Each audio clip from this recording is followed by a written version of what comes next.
Again, everyone. Last week's matchup with Austin Peay showed that the Bearcats were ready for the season. This week, though, a true test, traveling to Knoxville to take on the Vols. And check out the pants on Tennessee head coach Derek Dooley. Takes a real man to wear those, I guess. At any rate, Cincinnati was not impressed because on the first drive of the game, Isaiah Peay takes the handoff and see you later. Down the sidelines and into the end zone, the Cats with the early 7-0 lead. But the Vols wasted little time responding. From just 2 yards out, Marlon Lane rushes one of his own in. We're all tied up. A fast and furious first quarter. Just a minute later, and Tyler Bray goes up top, hooking up with Justin Hunter, and he strolls in for 6. 14-7 Tennessee. UC with the counterpunch. Zach Caleros with the beautiful pass to the back of the end zone, finding Adrian Robinson. 14-14. Unfortunately for UC, they ran out of gas and the Vols just kept on cruising. Bray finished with 400 yards passing and 4 touchdowns. The Bearcats made the score respectable, but in the end, they dropped to 1-1, losing 45-23. And last week, Ohio State ended up wiping the floor with Akron. But Toledo is decidedly better than the Zips, and this afternoon, they showed it. In Columbus, taking on the number 15th ranked Buckeyes. The Rockets, no stranger to upsetting the Big Ten. They took down the Wolverines in the Big House just 3 years ago, but the Buckeyes got out to a 7-0 lead. Still in the first, the Rockets break through and block the punt. They'd recover and appear to run it back for 6, but it was ruled out of bounds.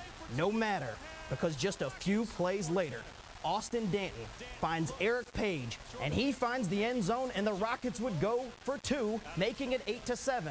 End of the first now, and Terrence Owens finds Page on the wide receiver screen, and it was off to the races. All the way down the sidelines for the score, and the Rockets take the 15-7 lead over Ohio State in their own house. Can you say 4-1-9? But here come the Buckeyes. A 36-yard Carlos Hyde TD run made it 15-14, and after a beautiful punt was called back, the result, a 69-yard return by Chris Fields, making it 21-15 at the half. In the third, on 4th and 1 from 4 yards out, Adonis Thomas gives Toledo the lead, 22-21.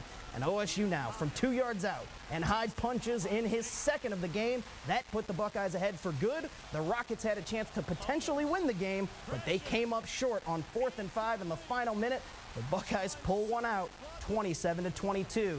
Heading down to the SEC, Kentucky hosting Butch Jones' former team, Central Michigan. And it took the Wildcats a bit to get going, but when they did, they made it look easy. That was a 34-yard touchdown reception for Lerod King. And then Josh Clemens torches the defense with an 87-yard rushing score. Even the cameraman didn't know where it was. That made it 20-13 Cats. They win 27-13. Switching gears to Division III, number 10 Thomas More opening up against Hanover. And they wasted little time finding the end zone. Dominic Hayden fights his way through the defense, pounding it in. Saints up 7-0, and they were just getting started. Still in the first, and this time it's Kendall Owens who takes the quick pass from Rob Keys, and he scampers in, making it 14-0. Hanover hung around in the early going, but the Saints kicked it in high gear after halftime, 44-13, your final. The Bengals open the season tomorrow in Cleveland against the Browns. Sports director John Popovich is in Cleveland with a preview of the action. It's only the first game of 16, but any time the Bengals can beat the Browns, they make a statement. Every game is a statement game, and it makes it even harder because, it's our first game, and it's a road game, Battle of Ohio. Paul Brown is long gone, but that doesn't take away the significance of this game. Marvin talks about winning the division often, and, we start off week 1 with our shot at it. To do it, the Bengals will have to slow down the Browns' powerful Peyton Hillis. Well, he's a unique back, man. He's not only big in stature, he's also pretty athletic and stuff. So, you just got to get him going before he starts coming downhill on you and try to keep him going east and west. Of course, the Bengals' philosophy is much the same. Run Cedric Benson, control the clock. It's kind of the AFC North, I guess.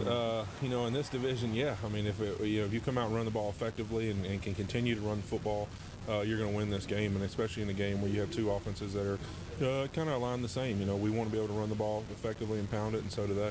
The Browns and Bengals are familiar with one another, but this is a brand new season and a brand new start to prove all the critics wrong.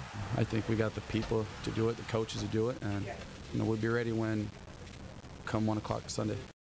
Frankly, neither team is expected to contend for the division, so Sunday's game isn't just a battle for bragging rights, it's a battle for credibility.